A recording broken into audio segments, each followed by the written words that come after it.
Shabbat Shalom. It's Rabbi David Baron of Temple of the Arts with a 5-minute Torah talk. And I'd like to share some of these ideas from the very important Torah portion with you. But before I do so, let me mention a couple of things about the e-blast that you downloaded this Torah talk from. It also refers to a fantastic webinar, a Zoom call with Barry Weiss, who wrote a fabulous book about anti-Semitism in America, a very important issue, and you'll be able to link on to that Zoom with a donation of $36 to Israel Bonds.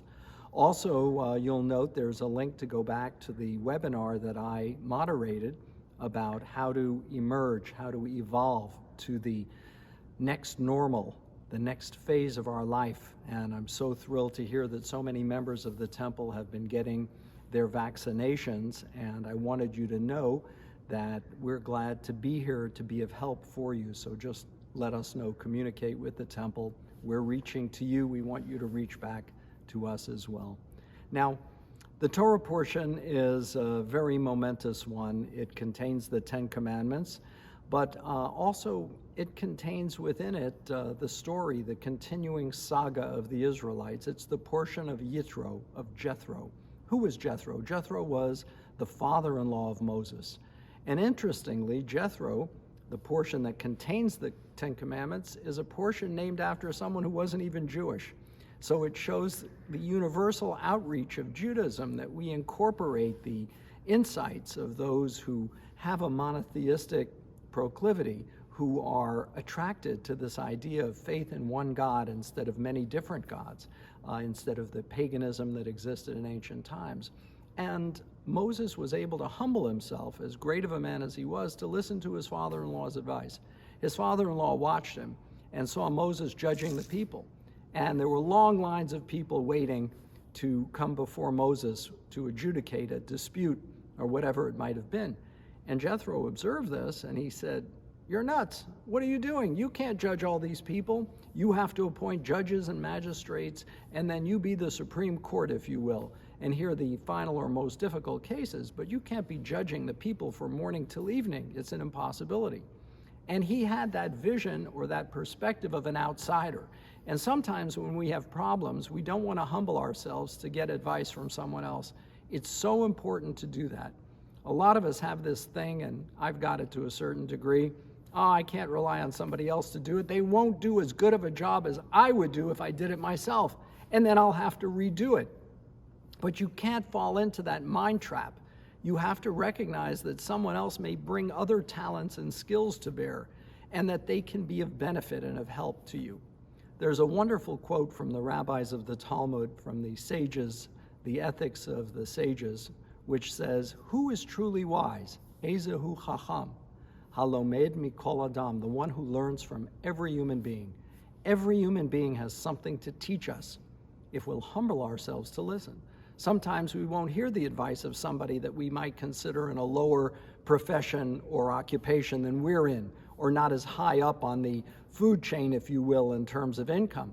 But the truth is, we can learn powerful and important lessons about the real meaning of life from people from every walk of life, from every culture and civilization. One of the great gifts of the Jewish people were the 2 tablets of the covenant. They're actually never called the 10 Commandments in Jewish tradition. They're called Aseret HaDibrot, which means the 10 utterances, things that were spoken. And they're also called, more appropriately, the 2 tablets of the Brit, of the covenant, because they represent the continuing covenant and connection between the Jewish people and God.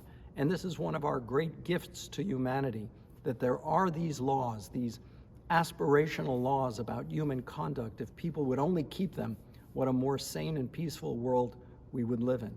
But people have to be willing to accept those commandments.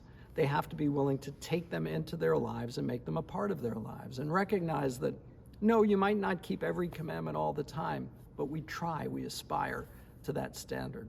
Now, another very important part of the 10 Commandments, which I think has a lesson for all of us today, each and every one of us, is the gift of the Sabbath, to guard and protect the Sabbath, which means you have the capacity to carve out time with no intrusions, with no invasion of your privacy, just time for you and maybe someone special in your life.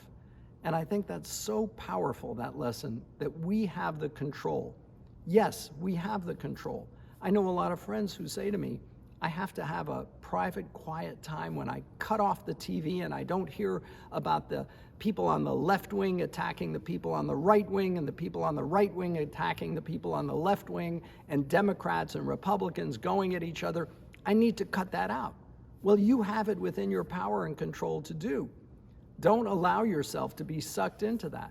You also have the power and ability to cut off social media, to cut off all the technologies that invade your space, to give you time for a true Sabbath, which means a time of peace, reflection, meditation, and prayer.